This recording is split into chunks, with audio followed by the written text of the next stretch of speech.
Sir, കേന്ദ്ര budget ആണ് ഇപ്പോഴത്തെ ഏറ്റവും പ്രധാനപ്പെട്ട ഒരു ചർച്ചാ വിഷയം.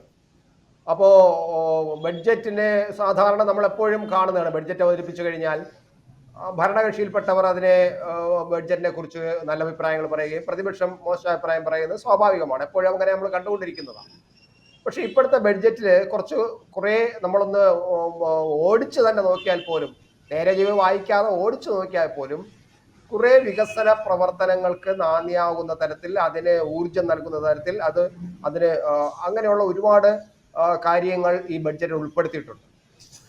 കർഷകരെ സഹായിക്കുന്ന കാര്യത്തിൽ, അതുപോലെ പുതിയ ഇൻഡസ്ട്രികൾ തുടങ്ങുന്നവരെ അവരെ സഹായിക്കുന്ന കാര്യത്തിൽ, പുതിയ തൊഴിൽ സംരംഭകരെ സഹായിക്കും, അങ്ങനെ എല്ലാം ഉണ്ട് സാർ.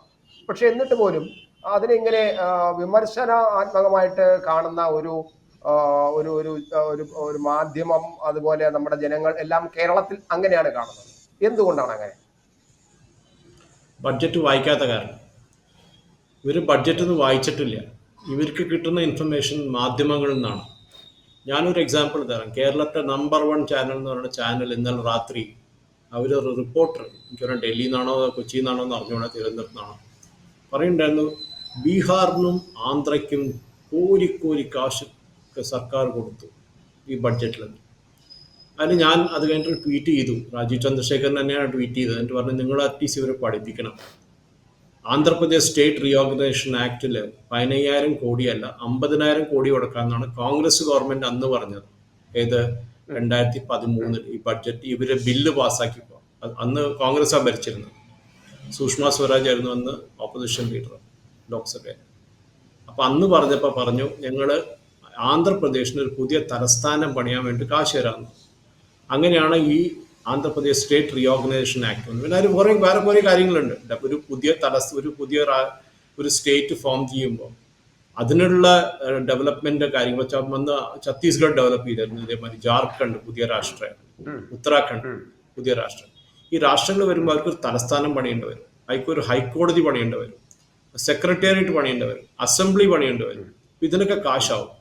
ഇതാരും കൊടുക്കുക? ഇത് സെൻട്രൽ ഗവൺമെന്റ് ആണ് കൊടുക്കുന്നത്. പക്ഷേ കഴിഞ്ഞ 10 കൊല്ലമായിട്ട് ആന്ധ്രയ്ക്ക് 10 പൈസ അതിന് കിട്ടിയില്ല. അതിന് കാരണം അവരുടെ തെറ്റ് തന്നെയാണ്.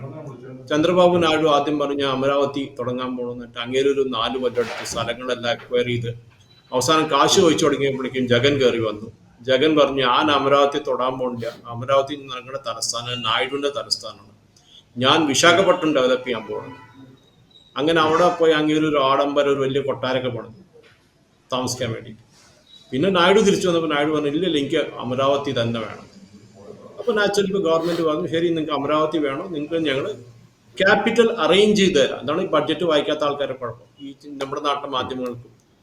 It will be done through bilateral funding agencies. അതിൻ്റെ അർത്ഥം ബാങ്കുകള്, വലിയ ഇൻഫ്രാസ്ട്രക്ചർ ഡെവലപ്മെന്റ് ഫണ്ടിന്ന്, അതേമാതിരി ഈവൻ ഇന്റർനാഷണൽ ഫണ്ട്. ഇപ്പൊ നമ്മളൊരു കൊച്ചി മെട്രോ ആയാലും ഹൈദരാബാദ് മെട്രോ ആയാലും ബാംഗ്ലൂർ മെട്രോ ആയാലും അതിലുള്ളൊരു മെയിൻ കോമ്പോണന്റ് ജപ്പാൻ എന്നുള്ള ഫണ്ടിങ് ഉണ്ടാവും, അല്ലെങ്കിൽ ചിലപ്പോൾ ജർമ്മനിയിൽ നിന്നുള്ള ഫണ്ടിങ് ഉണ്ടാവും. അത് അവർക്കൊരു സെൽഫിഷ് ഇൻട്രസ്റ്റ് ആണ്. ജപ്പാന്റെ ഫണ്ടിങ് നമ്മൾ വായിച്ചു കഴിഞ്ഞാൽ, അവരൊന്ന് വാങ്ങിച്ചു കഴിഞ്ഞാൽ അവരെന്ത് പറയും, ഞങ്ങളുടെ അടുത്തുള്ള ട്രെയിനുകൾ, നിങ്ങളുടെ അടുത്തുള്ള കോച്ചുകൾ നിങ്ങൾ വാങ്ങണം എന്ന് പറയും. അത് നമുക്ക് കുഴപ്പമില്ല. ബിക്കോസ് അവർ ചാർജ് ചെയ്യുന്ന 2%, 3% ഇൻട്രസ്റ്റ്. അത് 25 കൊല്ലത്തെ വായ്പയാണ്. അത് ഇവരിതൊന്നും വായിച്ചിട്ടില്ല. റെയിൽവേക്ക് 2,60,000 കോടിയാണ് കൊടുത്തിരിക്കുന്നത് ഈ കൊല്ലത്തെ ബഡ്ജറ്റ്. അതിലൊരു 1,08,000 കോടി സേഫ്റ്റിക്ക് വേണ്ടിയിട്ടാണ്. ഇപ്പൊ കുറെ ആക്സിഡന്റുകൾ നമ്മളിപ്പോൾ കാണാറുണ്ട്. ഈ ആക്സിഡന്റ് നടക്കാൻ കാരണം എന്താ പറഞ്ഞാൽ, പണ്ട് എത്ര ട്രെയിനുകൾ ഉണ്ടായിരുന്നില്ല. ഇപ്പൊ ഒരു ട്രെയിനിന്റെ പിന്നിൽ ഒരു ട്രെയിൻ 3 മിനിറ്റ് 4 മിനിറ്റിനുള്ള ഓടുന്നു. നമ്മൾ ആലോചിച്ച് നോക്കും, നമ്മുടെ റോഡിൽ നാളെ ഇപ്പോഴുള്ള ട്രാഫിക്കിന് ഒരു 3 ഇരട്ടി വന്നു കഴിഞ്ഞാൽ വണ്ടികൾ നീങ്ങുമോ? ഇല്ല. ഇപ്പൊ റോഡിന്റെ വീതി കൂട്ടിയിട്ടില്ല. വീതി അത് തന്നെയാണ്. അപ്പൊ നിങ്ങൾ ഇത് റെയിൽവേ ട്രാക്ക് ഒന്നും, അതാണ് പ്രോബ്ലം. ഇപ്പൊ നമ്മുടെ അവിടെ നോക്കുകയാണെങ്കിൽ 2 റെയിൽവേ ട്രാക്കേ ഉള്ളൂ കേരളത്തിലുള്ളത്. നമുക്കത് 3 പറ്റി. 2 തന്നെ നമ്മൾ കുറെ കഷ്ടപ്പെട്ടു. ഷൊർണൂർന്ന് മംഗലാപുരം ആവട്ടെ, മംഗലാപുരത്തിന് ഷൊർണൂർന്ന് ഇങ്ങോട്ട് തിരുവനന്തപുരത്തേക്കാവട്ടെ, ലാൻഡ് അക്വിസിഷൻ കേരളത്തിൽ വലിയൊരു പ്രോബ്ലം. നമുക്ക് എല്ലാവർക്കും അറിയാം. ബഡ്ജറ്റ് വായിച്ചിട്ടില്ല. ഇതേ സമയത്ത് കോൺഗ്രസിന്റെ സമയത്ത് 2013-14 റെയിൽവേ ബഡ്ജറ്റില് ക്യാപിറ്റൽ എക്സ്പെൻഡിച്ചർ എവിടെ ഞാൻ പറഞ്ഞ 2,60,000, കോൺഗ്രസിന്റെ ടൈമിലുണ്ടെന്ന് 23,000 കോടിയാണ്. 10 ഇരട്ടി ആണ് ഇപ്പോഴത്തെ. ഇതാരെങ്കിലും വായിച്ചില്ല. ഇവിടത്തെ ചില ഈ പറഞ്ഞ ചർച്ചിലുള്ള ആൾക്കാരെ, വേറെ ആരായാലും സുരേഷ് ഗോപിയെ വരാൻ വേണ്ടിയിട്ട് സുരേഷ് ഗോപി എന്ത് ചെയ്തു? ഇവരാരെങ്കിലും ബഡ്ജറ്റ് വായിച്ചു? ഇന്റേൺഷിപ്പിന്റെ അമൗണ്ടിന് 5,000 റുപ്യ ഗവൺമെന്റ് 5,000 തൊട്ട് 25,000 റുപ്യ വരെ കൊടുക്കാന്ന് ഗവൺമെന്റ് പറഞ്ഞ് വായിച്ചോ? 1 കോടി യങ്സ്റ്റേഴ്സിന് ഇന്റേൺഷിപ്പ് കൊടുത്ത് സ്കിൽ ഡെവലപ്മെന്റ് ചെയ്യാന്നുണ്ട്. ഇന്നും ഞാൻ പറയാം, ഹൈദരാബാദിൽ ഞാൻ വർക്ക് ചെയ്യണ ഒരു ചില കമ്പനികളുടെ കൺസൾട്ടന്റ് ആയിട്ട് ഞാൻ വർക്ക് ചെയ്യണം. അവിടെ വെൽഡേഴ്സിനെ കിട്ടാലേ അപ്പോൾ വെൽഡിങ്ങിന് ആൾക്കാരെ കിട്ടാലേ. ഈ പറഞ്ഞ വെൽഡിംഗ് എന്ന് മറ്റേ ചെറിയ കടയിൽ വർക്ക് ചെയ്യുന്ന വെൽഡേഴ്സ് അല്ല, ഇതൊരു ഇൻഡസ്ട്രിയൽ വെൽഡിംഗ് ആണ്. ആളില്ല. 6 മാസമേ പ്രോജക്ട് ഡിലേ ആയിട്ട്. ബിക്കോസ് എത്ര വേണം? 20 വെൽഡേഴ്സ് വേണം. ഇല്ല ആൾക്കാർ. എന്താ നമ്മുടെ യങ്സ്റ്റേഴ്സിന് ഇപ്പൊ ഞാൻ റിപ്പോർട്ട് വന്നിരുന്നു, ഐ തിങ്ക് RBIയുടെ ആണോ വേറെ ആരെയാണ്, 50% നമ്മുടെ ഗ്രാജുവേറ്റ്സ് ആർ അൺഎംപ്ലോയ്ഡ്. എന്നാൽ അവർക്ക് ജോലി അവരെ ക്വാളിഫൈഡ് അല്ല. അവർ ഗ്രാജുവേഷൻ ഒക്കെ ചെയ്തു, പക്ഷെ അവർ ജോലിയിൽ എടുക്കാൻ പറ്റില്ല, അവർക്ക് സ്കില്ലില്ല. ഇതാണ് പറയുന്നത്. നമ്മുടെ നാട്ടിൽ ആദ്യം നിർത്തിക്കേണ്ട ഈ ഗ്രാജുവേഷൻ കോഴ്സുകളാണ്. ശരിക്കും വേസ്റ്റ് ഓഫ് ടൈമാണ്. നമ്മൾ സ്കിൽ ഡെവലപ്മെന്റ് ആണ് ചെയ്യേണ്ടത്. അതാണ് ഈ ഗവൺമെന്റ് ഇതിൽ കൊടുത്തേക്കുന്നത്. പിന്നെ ഇവർ കുറേ സ്കീമുകളുണ്ട് സെൻട്രൽ ഗവൺമെന്റ്. ഇതിൽ ജൽജീവൻ മിഷൻ ഉണ്ട്, പ്രധാനമന്ത്രി ആവാസ് യോജന 1 ലക്ഷം കോടി 1 കോടി വീടുകൾ പണിയാനുള്ള പ്ലാൻ ഉണ്ട്. 10 കോടി വരെ പണിയാൻ പോകുന്ന പറയുന്നത്. അതിൽ എത്ര കേരളത്തിൽ വരുന്നവരാരെയും ചോദിച്ചോ? ഇല്ലല്ലോ, ആരും വായിച്ചിട്ടില്ല. ഇന്നാണ് ഒരു 1/2 മണിക്കൂർ മുമ്പാണ് റെയിൽവേയുടെ ആദ്യത്തെ പ്രതികരണം ഇതിൽ വരുന്നത്.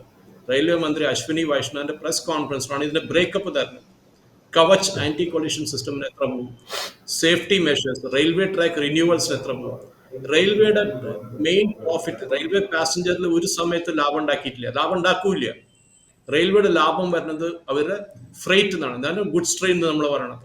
അതിൽ നിന്നാണ് അവരുടെ ലാഭം വരിക. അതിൽ കഴിഞ്ഞ കൊല്ലം 1,500 മെട്രിക് ടണ്ണാണ്, മില്യൺ ടൺസ് ആണ് കയറ്റിയത്. 1,500. അതിന് മുമ്പിലത്തെ കൊല്ലം 1000 ആയിരുന്നു. ഇനി ഈ കൊല്ലം കയറ്റാൻ പോകുന്നത് 3,000 മില്യൺ ടൺ. അപ്പൊ ആലോചിച്ച് ഗ്രോത്ത് റെയിൽവേയുടെ എവിടെ നിന്നാണ് വരുന്നത്. ഞാൻ റെയിൽവേ പറയാൻ കാരണം ഇവരെല്ലാം കൂടി സുരേഷ് ഗോപിയുടെ മേലെ കയറിയായിരുന്നു. നിങ്ങൾ കയറിയിട്ട് നിങ്ങളൊരു റീൽ മന്ത്രി ആവണ്ടെന്നാണ്. വായിച്ചിട്ടില്ല. റീലല്ല, ഒരു വായിച്ചോ ബഡ്ജറ്റ്. നിങ്ങൾ പാവപ്പെട്ടവർക്കൊന്നും ചെയ്തില്ല. പിന്നെ ഈ പാവപ്പെട്ടവർക്കുള്ള പ്രധാനമന്ത്രി ആവാസ് യോജന വീടുകൾ ആർക്കാ പണിയാൻ പോണത്? വലിയ വലിയ ആൾക്കാർക്കാണോ? അല്ലല്ലോ. ഈ ചെറിയ 2 ബെഡ്റൂം വീട്ടിൽ ആരാ താമസിക്കുക? പാവപ്പെട്ടവർക്കാണത്. പക്ഷെ അതിന് സ്ഥലം വാങ്ങിച്ചു കൊടുക്കേണ്ട ആരാണ്? State government. അതാരെ പണിയേണ്ടത്? State government. പക്ഷെ നമ്മളവിടെ നമ്മൾ കണ്ടില്ല, ഒരു ലൈഫ് മിഷൻ കൊണ്ടേ മുക്കി കംപ്ലീറ്റ് ആയിട്ട്. അതേമാതിരി ഇതും ചെയ്യും. അപ്പൊ ഈ പറഞ്ഞ ആൾക്കാർ ആദ്യം ബഡ്ജറ്റ് വായിക്കട്ടെ. ബിക്കോസ് ഇത് വായിച്ചെടുക്കാൻ തന്നെ എനിക്ക് തന്നെ ഇപ്പോൾ 2 ദിവസമായിട്ട് വായിച്ചിട്ട് കംപ്ലീറ്റ് മനസ്സിലായിട്ട് ഇനി സമയം എടുക്കും. ഇനി ഒരു 3-4 ദിവസം കൊണ്ട് വായിച്ചു കഴിഞ്ഞാൽ ഇതിന്റെ ഒരു ബ്രേക്കപ്പ് കിട്ടും. ഓരോ മിനിസ്ട്രിയുടെ ബ്രേക്കപ്പ് നമ്മൾ നോക്കണം. ഓരോ മിനിസ്ട്രിയുടെ അതിൽ ഓരോ സ്റ്റേറ്റിനല്ല അലോക്കേറ്റ് ചെയ്യണത്, മിനിസ്ട്രിക്ക് അലോക്കേറ്റ് ചെയ്യണത്. പിന്നെയാണ് ഒരു എന്താ പറയാ 2-3 മാസം കഴിയുമ്പോഴാണ് ഇതിന്റെ അലോട്ട്മെന്റ് ഓരോരോ സ്റ്റേറ്റിന്. ഇതാണ് നമ്മൾ കാണേണ്ടത്. ഇതല്ല നമ്മൾ കാണുന്നത്. ഓ, ഞങ്ങൾക്കൊന്നും തന്നില്ല, സുരേഷ് ഗോപി വന്നിട്ട് അവിടെ ഒരു റെയിൽവേ പ്രോജക്ട് കൊണ്ടുവന്നു. എന്ത് റെയിൽവേ പ്രോജക്റ്റാണ് കൊണ്ട് മനസ്സിലാവില്ല. നിങ്ങൾക്ക് റെയിൽവേ ട്രാക്ക് ട്രിപ്പിൾ ചെയ്യാൻ വന്ന നിങ്ങളുടെ സ്ഥലമുണ്ടോ? ഇല്ലല്ലോ. അവിടെ കേരളത്തിൽ ഇപ്പോൾ ഓടുന്നത് 2.5-3 മിനിറ്റ് 5 മിനിറ്റാണ് ഒരു ട്രെയിനിന്റെ പിന്നെ ഒരു ട്രെയിൻ പോണത്. നമ്മുടെ ഒരു സ്റ്റേഷനിൽ പോയി നമുക്ക് കാണാം, ഒരു വണ്ടി വന്ന് പോയി അതിന്റെ പിന്നെ നെക്സ്റ്റ് വണ്ടി വരും. അത്ര ഇതാണ്, ചോക്കർ ബ്ലോക്കാണ് ട്രാഫിക് അവിടെ. അപ്പൊ നമ്മൾ നോക്കേണ്ടത് ഇപ്പൊ തൃശ്ശൂർ മെട്രോ പറഞ്ഞാൽ അതിലൊരു സ്റ്റഡി നടത്താം. അതിന് എത്ര പേര് ട്രാവൽ ചെയ്യും, അതിൽ ആ ലാഭം ഉണ്ടാക്കുകയോ ഇല്ലേ, നഷ്ടത്തിന് ഓടിക്കാൻ പറ്റില്ല. ഈ നടത്തുന്നത് എല്ലാം പ്രൈവറ്റ് മെട്രോ ഓപ്പറേറ്റേഴ്സ് ആണ്. കൊച്ചി മെട്രോ ആയാലും ഹൈദരാബാദ് മെട്രോ ആയാലും ബാംഗ്ലൂർ മെട്രോ ആയാലും എല്ലാവരും നടത്തുന്ന പ്രൈവറ്റുകാർ. ഹൈദരാബാദ് LNT ആണ് നടത്തുന്നത്, അവരാണ് പാടുന്നത്. അവിടെ 5 ലക്ഷം പേരാണ് ട്രാവൽ ചെയ്യുന്നത്. 5,50,000 പേരാണ് ഹൈദരാബാദ് മെട്രോയിൽ ഒരു ദിവസത്തെ ട്രാവൽ ചെയ്യണം. എന്നിട്ട് ലാഭം ഉണ്ടാക്കുന്നുണ്ട്. ഇതാണ് അതിന്റെ പ്രോബ്ലം. നമ്മൾ മനസ്സിലാക്കണം. സുരേഷ് ഗോപി വന്ന് പറഞ്ഞ് മെട്രോ വരും. ഇന്നലെ സുരേഷ് ഗോപി വന്നിട്ട് 2 മാസമല്ലേ ഉള്ളൂ. ഇതിനു മുമ്പ് 10 കൊല്ലം മുമ്പ് നിങ്ങളുടെ MP കുറെ പേരുണ്ടായിരുന്നല്ലോ അവിടെ. അവരെന്ത് ചെയ്തു? നിങ്ങൾ അവരുടെ അടുത്ത് ആരെങ്കിലും ഈ ബഡ്ജറ്റ് കഴിഞ്ഞാൽ ചോദിക്കാറുണ്ട് ഈ പ്രശ്നങ്ങളൊക്കെ? ഇവർക്ക് എന്താ കേരളത്തിൽ ഒന്നും കിട്ടിയില്ല. കേരളത്തിൽ എന്താ കിട്ടാണ്ടിരുന്നത്? 24,000-34,000 കോടി വായ്പ എടുക്കാൻ കുറച്ചും കൂടി അനുമതി. അതെന്തിനത്? അത് വേണ്ട. അത് കൊടുക്കണം. അത് എല്ലാ സ്റ്റേറ്റ്സിനും ഒറ്റ റൂളാണ്. അത് FRBM ലിമിറ്റ് വെച്ചിട്ട് അതും ഡിറ്റർമൈൻ ചെയ്യണത് ഫൈനാൻസ് കമ്മീഷനാണ്. എത്ര പേർക്ക് വായ്പ കൊടുക്കാം എല്ലാ സ്റ്റേറ്റ്സിനും. നിങ്ങൾ വായ്പ എടുത്ത് ജീവിക്കാൻ നിങ്ങൾ ടാക്സ് ഉണ്ടാക്കുക, കളക്ട് ചെയ്യുക ടാക്സ് കറക്റ്റ് ആയിട്ട്. നിങ്ങൾ മാനുഫാക്ചറിങ് സെക്ടർ നിങ്ങളുടെ അവന് കൊണ്ടുവരും, അവരുടെ നിന്ന് നിങ്ങൾക്ക് കിട്ടും കാശ്. അതൊന്നും ഇല്ലാണ്ട് നിങ്ങളൊരു ഇൻഡസ്ട്രി കേരളത്തിൽ വരാൻ സമ്മതിക്കാണ്ട് മോഹൻലാൽ ബസ് വാങ്ങിച്ച മാതിരി അവസരം മുടിഞ്ഞ് പാളിസാവും കേരളത്തിൽ. ഇതാണ് കണ്ടീഷൻ.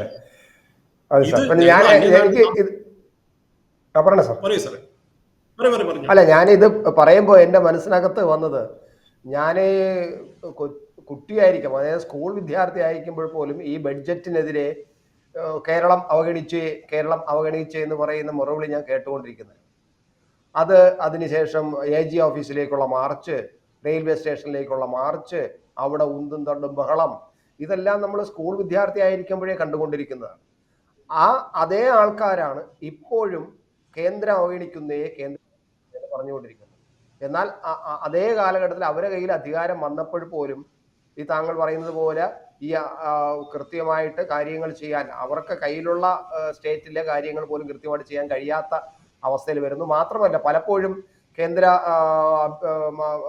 ധനകാര്യ വകുപ്പ് മന്ത്രി പറഞ്ഞിട്ടുണ്ട്, കൃത്യമായ പ്രപ്പോസൽ ഇവിടെ നിന്ന് തരുന്നില്ല, നമ്മൾക്ക് കാര്യങ്ങൾ ചെയ്യാൻ പറ്റുന്ന സ്റ്റേറ്റിന് ആവശ്യമായിട്ടുള്ള കാര്യങ്ങൾ ചെയ്യാൻ പറ്റുന്ന തരത്തിലുള്ള പ്രപ്പോസൽ തരുന്നില്ല, കൊടുക്കുന്ന ഫണ്ടിന്റെ ചെലവ് ചെയ്ത കണക്ക് എന്താണെന്ന് അത് തരുന്നില്ല.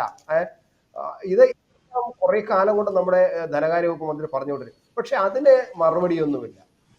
എനിക്ക് തോന്നുന്നു ഈ ബഡ്ജറ്റ് വരുമ്പോൾ ഡൽഹി കേന്ദ്രീകരിച്ച ഒരു മാധ്യമ ഗ്രൂപ്പ്, വേണമെങ്കിൽ സിൻഡിക്കേറ്റ് എന്ന് പറയാം, ഉടനെ തന്നെ ഈ ബഡ്ജറ്റിനെതിരെ കുറെ കാര്യങ്ങൾ പടച്ചുവിടാൻ വേണ്ടി ഡൽഹിയിൽ കുറെ ചാനലുകാർ ഉണ്ടെന്ന് എനിക്ക് തോന്നുന്നു. അവർ പറയുന്നതിനെ ചുവട് പിടിച്ചുകൊണ്ടാണ് പിന്നീട് ഇവിടെയുള്ള മാധ്യമങ്ങളെല്ലാം മുന്നോട്ട് പോകുന്നതെന്ന് എനിക്ക് തോന്നുന്നു.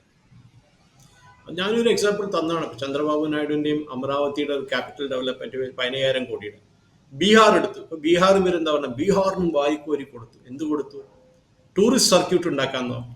ടൂറിസ്റ്റ് സർക്യൂട്ട് എന്ന ബീഹാറിന്റെ ഉള്ളിലല്ല കിടന്ന് ഓടുന്ന വണ്ടി.